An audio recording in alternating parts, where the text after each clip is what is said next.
Anxiety and anger can feel like opposites, but they're not. They're two faces of the same autonomic state. One wants to create distance and the other wants to close it. In this episode, the flight fight state, the next rung down the polyvagal ladder. What flight feels like versus fight, what's happening in your body when it fires, why this system was only ever built for short bursts, and what happens when you get stuck in it. And we catch up with Courtney as her day takes a turn. Hi, I'm Justin Sunseri, a therapist, self regulation coach, and Polyvagal Institute editorial board member. Welcome to Stuck Not Broken, the podcast, but you're listening to Stuck Not Broken, Book One, Trauma and the Polyvagal Paradigm. One quick note before we begin. This is an audiobook, and it's meant to be heard in order. Each episode builds off of the ones that came before it. So if you're just finding the show now, welcome, but go back and start from the beginning. It'll make a lot more sense that way, especially if you're new to this material. And if you do want to support the show or you'd rather read, this book and the next two are available now in both digital and soft cover. I'll have a link in the description for you. And thank you ahead of time if you choose to support the show financially. Flight and fight. Flight and fight are both sympathetic but have unique feelings, behaviors, and overall functioning. So I'm going to discuss them separately. If we don't have access to the safety state from last episode, flight fight follows as we drop one rung down the polyvagal ladder. The flight fight state does exactly what it says it does. This state is responsible for an organism's ability to flee or use aggression when in danger. Like the other states of the autonomic nervous system, these behaviors also increase the chances of survival. Specifically, the flight behaviors come before the fight behaviors. And as an aside, I cannot remember where I found that information from. I'm pretty darn sure it was Peter Levine, but I can't directly quote that, unfortunately. But what I have seen in my client work is that that consistently plays out. When they tell me stories of stuff they've been through, flight always comes before fight. When they come out of shutdown, fight consistently comes before flight. It's never overtly obvious, it's never quite the same degree, but it does seem to follow that trajectory time and time again. So, again, specifically, the flight behaviors come before the fight behaviors. We first attempt to avoid or run away from danger. If that's not successful, then we shift into our fight behaviors. Rather than creating space, we decrease space. The evolutionary benefit is to get the danger to back off through fight, creating an opportunity for the potential prey to escape to safety through flight. Flight and fight both stem from the sympathetic nervous system, and they share the same immediate biological shifts. Your heart rate goes up, adrenaline releases, your muscles tense, and your eyes get wider. Your ears tune to danger, your metabolic rate climbs, and your breathing gets shorter, up into the chest and shoulders. Your pain tolerance goes up, and you get better at scanning for danger. That doesn't mean you're better at identifying it, you're better at scanning for it. Day to day flight fight. A moment of actual danger involving the flight fight system looks and feels different from the day to day experience. The sympathetic system evolved to activate for very short periods. The body uses the activated sympathetic energy immediately. It's not supposed to linger in our system day after day. However, it's possible to get stuck in flight fight, and that's where the feelings come in, the emotions. When you're stuck in flight, it feels like anxiety, worry, nervousness, apprehension. When you're stuck in fights, it feels like anger, irritability, and hostility. Danger. In the flight fight state, reality is experienced through the lens of danger. The world in this state is scary, it's threatening, it's out to get me, and it can't be trusted. When someone's in a flight or fight state, they may perceive a neutral face as threatening. A face staring blankly due to maybe like daydreaming or boredom without any clear emotion might be neurocepted as dangerous. Imagine how differently someone in this state experiences and interacts with the world compared to someone who's in their safety state. Significantly different. What flight fight looks like.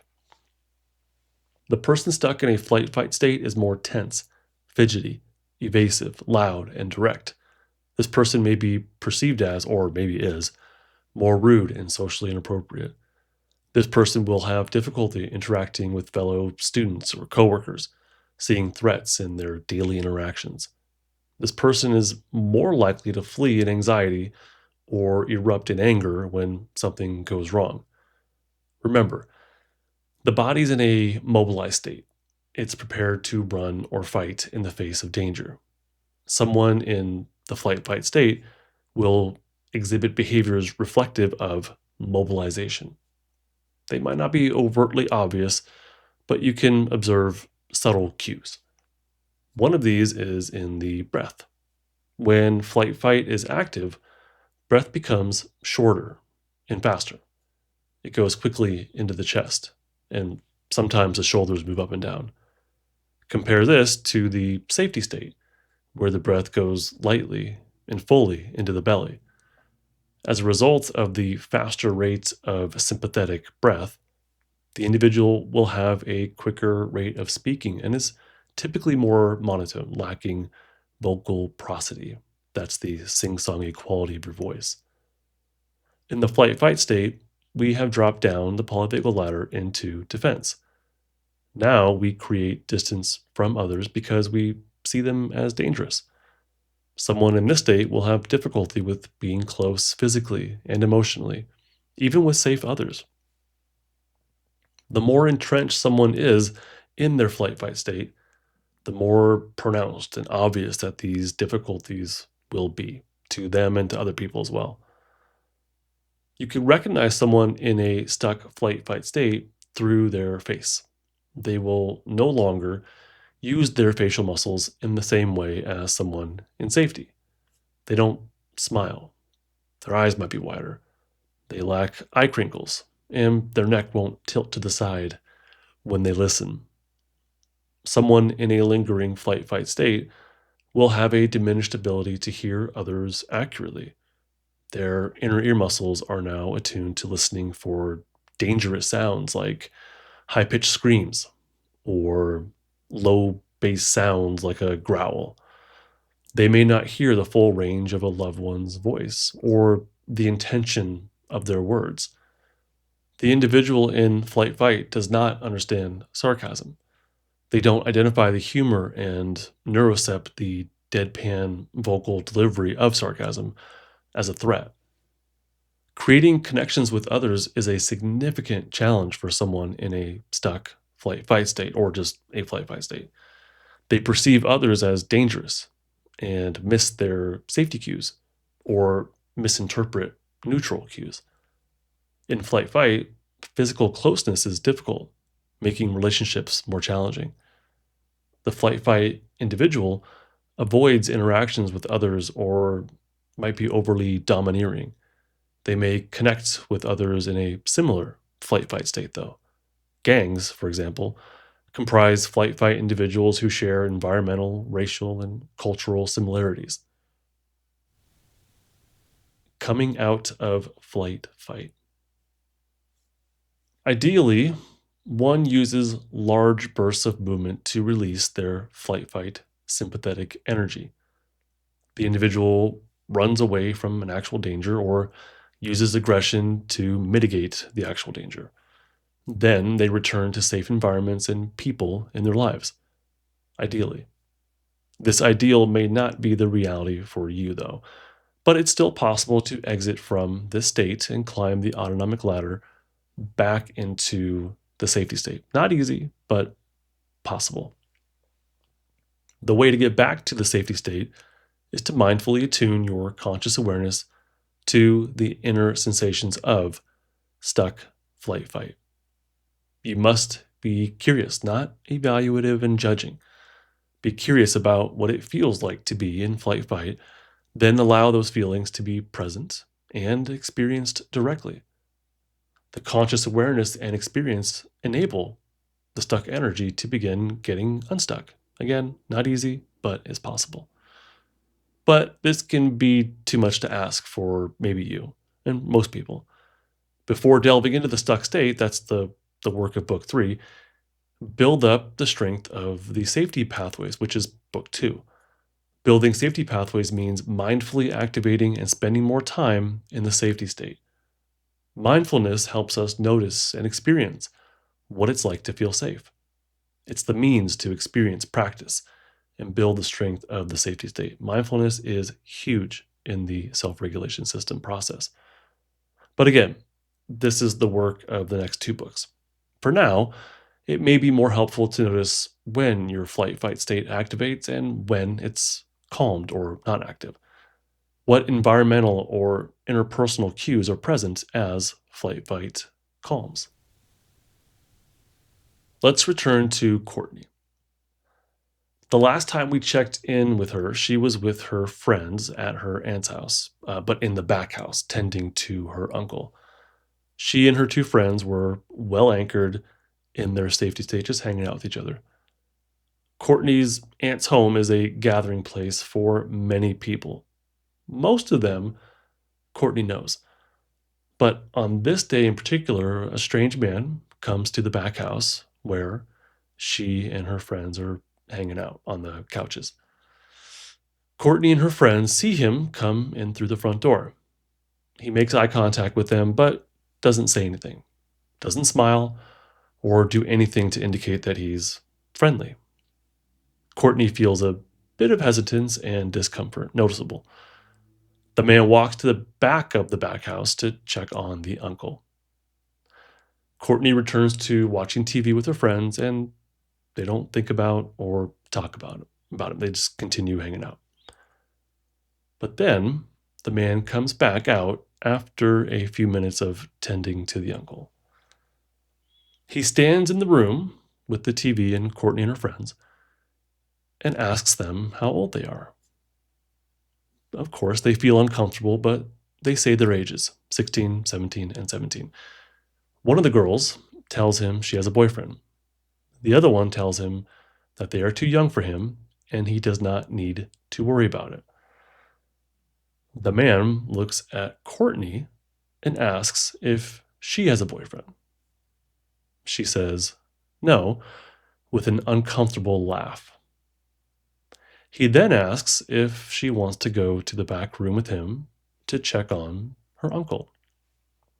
And she says no. Her friends chime in and tell him to leave them alone.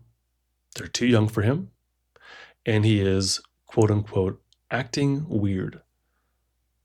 Courtney feels an impulse to leave, but also feels stuck in her spot, terrified of this strange man who is far bigger than her. He approaches the 3 girls, and his tone gets firmer. Little girls shouldn't be talking to no man like that, he says. The 2 friends scoff and ignore him. Courtney stays still, ready to run, but scared into immobilization. Keep that immobilization aspect in mind.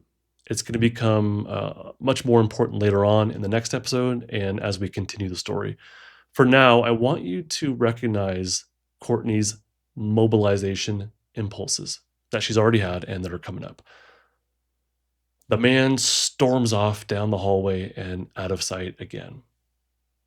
Courtney thinks, wisely, she should leave the situation, and she tells her friends, and they agree.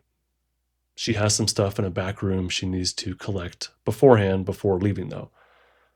So she gets off the couch and walks to the hallway, which leads to the back rooms of the back house.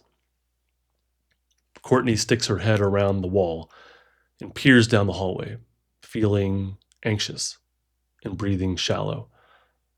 The strange man is in the bathroom at the end of the hallway, so she quietly crosses the hall, and then goes into the room with her stuff. She closes the door behind her and starts collecting everything into her bag. Then she hears his voice outside of the room. He says, "Hey, you in there? Let me come in." Courtney laughs nervously. "Yeah, I'm in here. I'll be out soon," she says. The man starts to open the door, and Courtney grabs it, pulling it shut. "I said, let me in there with you," he yelled. The two of them, the man and Courtney, are pulling on the door handles on both sides of the door. Courtney keeps laughing, trying to play it off as a joke. But her friends get involved and make it him to back off. They say again, forcefully, he's being weird, and start yelling at him to leave Courtney alone. The man stops with a huff. He yells into the air about little girls respecting grown men. Courtney emerges from the room with her stuff and heads straight to the front door with her friends to leave the back house. Her friends keep yelling to the man as they get to the front door. But the man follows, yelling at them not to leave. He grabs Courtney by the arm, pulling her close to him. Her friends yell, commanding him to stop. But he ignores them completely and is 100% focused on Courtney. At this point, Courtney has stopped trying to laugh things off. She's become louder, yelling at him now to let go. Courtney uses one arm to pull his hand off of her other arm. She and her friends begin to hit him as they yell directly at him, commanding him to stop. But he's big, very big, and very dominant, and has very toxic, very dumb thoughts about grown men and little girls. Courtney, or what he would call a grown man, but that's debatable. Courtney and her friends made so much noise that people from the front house responded and made their way to the back house. Another one of Courtney's uncles intervenes, and the strange man finally backs off. So, what state or states did you recognize in Courtney and her friends? And when did you notice that those shifts started happening? They probably experienced some flight activation when the man entered the back house without providing any social safety cues like a smile and a greeting. Instead, he stared at them, maybe wide eyed. They remained there rather than acting on their impulse to leave the situation, but the impulse probably was there. However, her friends felt and acted on their fight activation. The friends did. They confronted him about his behavior when he asked them their age, telling him to back off. Courtney again felt flight, but laughed it off. Possibly was freeze, but we'll talk about that in a couple episodes. Courtney eventually entered and used her fight activation when she could not escape the situation. We'll follow up again with Courtney after learning about Shutdown and freeze. Knowing the difference between the two is important before going further into Courtney's story. So that's the flight fight state, sympathetic mobilization, one rung down the polyvagal ladder from safety. Anxiety and worry on the flight side, anger and irritability on the fight side. Next time, the shutdown state. What happens when even flight and fight aren't enough and the system stops mobilizing altogether? And we'll need to understand that before we can make full sense of where Courtney's story goes next. If you want to take this chapter further, the written book has journal reflections for it, along with primary source quotes to learn even deeper, and of course, no ads. It, the book one, and the next two books are linked in the description if you'd like to support the show. Thank you so much for listening.